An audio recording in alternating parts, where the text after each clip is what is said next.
আমরা যে দীপদান করি, দীপদানের আমাদের কিছু মাহাত্ম্য আমাদের জানা দরকার। এই যে দীপাবলিতে আমরা দীপদান কেন করি? আচ্ছা, মানুষ ভগবানকে হোক আর এমনি কোনো মানুষকেই হোক, দীপ মানে কি?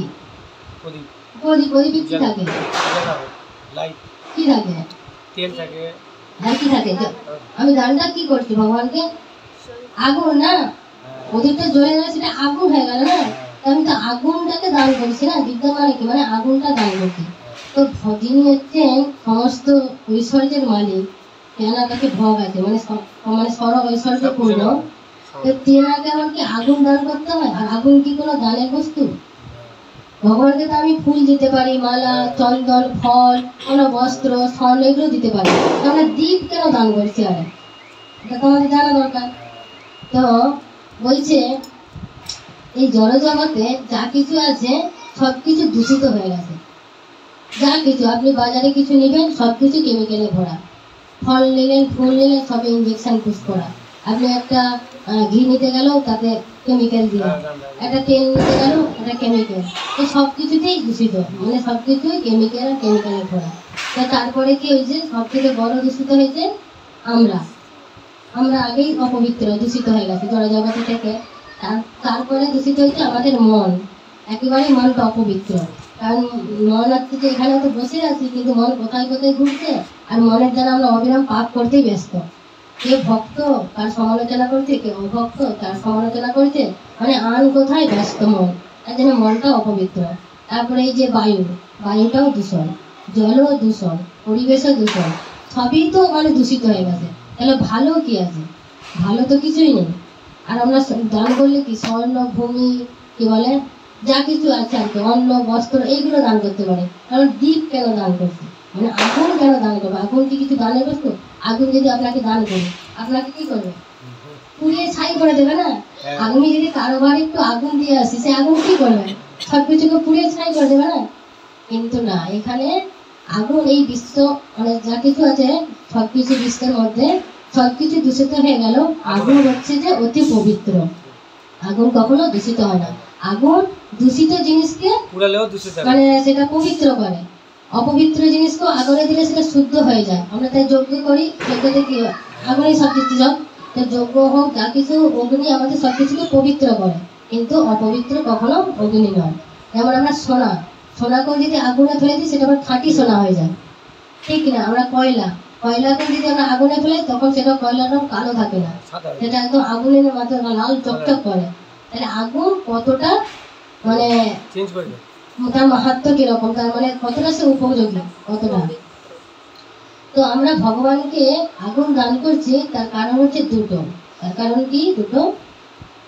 আমাদের জীবনে দুটো অন্ধকার আছে। আগুন কি করে? অন্ধকারকে দূর করে দেয়।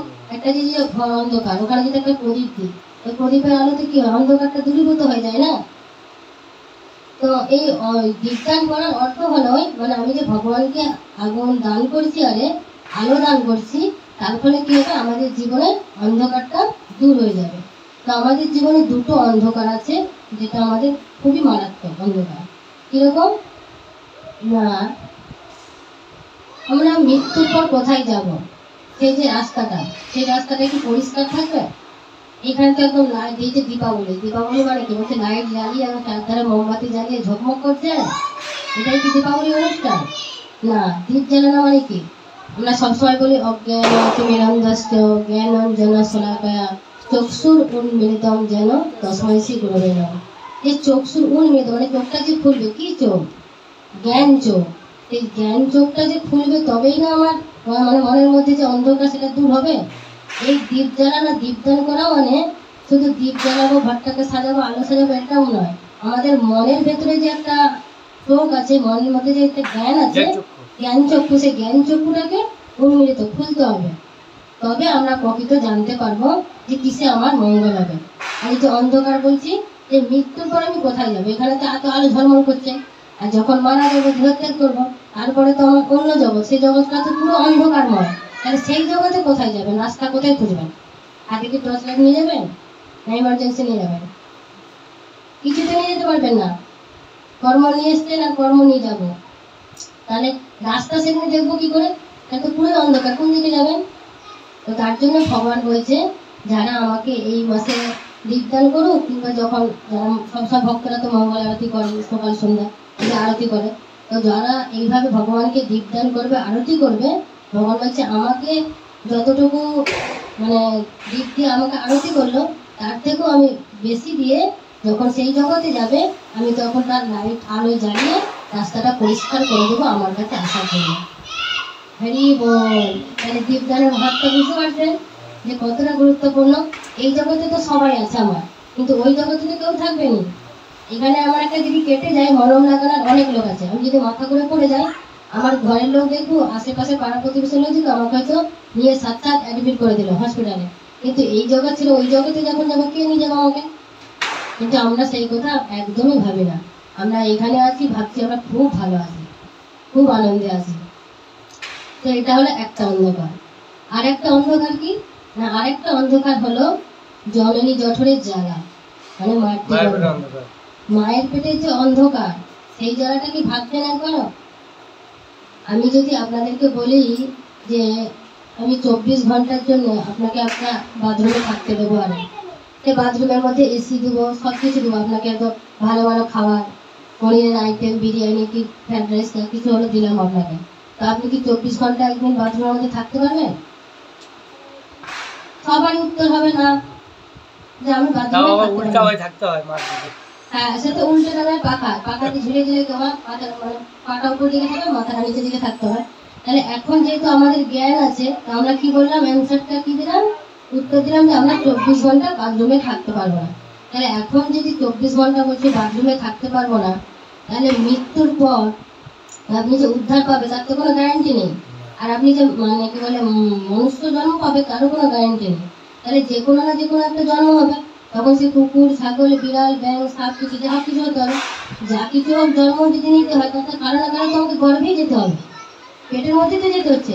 আর পেটের মধ্যে যখন যাবে, তাহলে এইখানে যদি বাথরুমের মধ্যে না থাকতে পারি, পেটের মধ্যে তো পায়খানা, পেচ্ছাপ, রক্ত, পুজ, গলা, এই যে খাবার খাচ্ছি, টক, ঝাল, নুন, ঝাল মশলা সবই তোমার শরীরে লাগছে, তাহলে তখন কি করে থাকবেন 9 মাস? এখন 9 ঘন্টা কাটাতে পারছেন না, তাহলে তখন কি করে থাকবেন? এগুলো কি কখনো ভেবেছেন?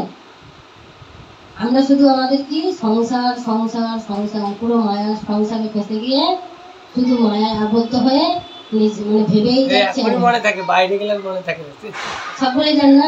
তার জন্যই হচ্ছে যে সৎসঙ্গ, হরিকথা রোজ শ্রবণ করতে হবে।